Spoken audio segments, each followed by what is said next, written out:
Screen Team Media. When we first started the film, we took a lot of cues from the book, obviously, particularly about character.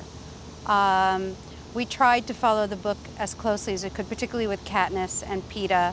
I don't think we really strayed from the book with the principal characters. With Effie, we tried to go, she has pink hair and, you know, if she's outrageous to a point. Again, if she's so outrageous, it becomes a cartoon.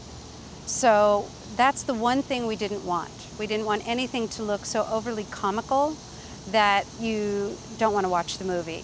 One of the important dresses is her reaping dress, and we actually started with that. And we did go with the description in the book that she wears a blue dress.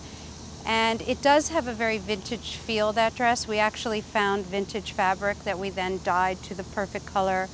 And we wanted a simplicity but an elegance to the dress, something that could have been her mother's. So that's one instance where we really did follow the book.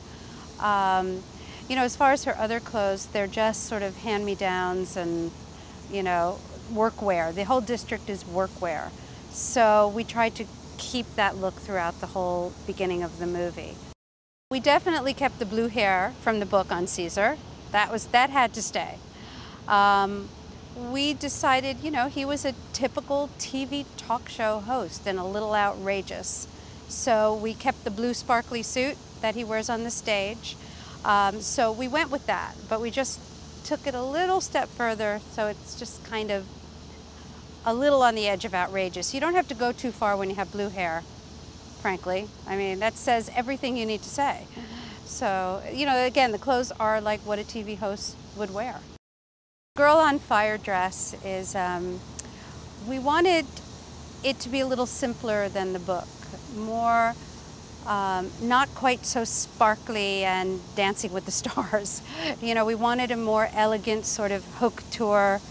You know, Cinna's a very elegant man, so we thought he would design a very simple, elegant dress, and then when it twirls, the flame would be within the bottom of the dress, so it's not always visible.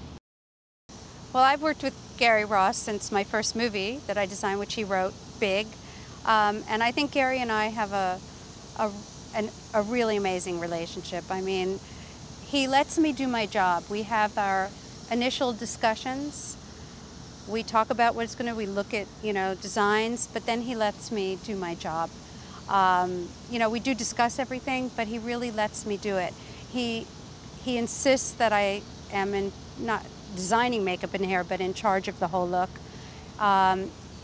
It's very rare that you get that sort of trust from a director. I think Gary is incredibly smart. He's very good with character.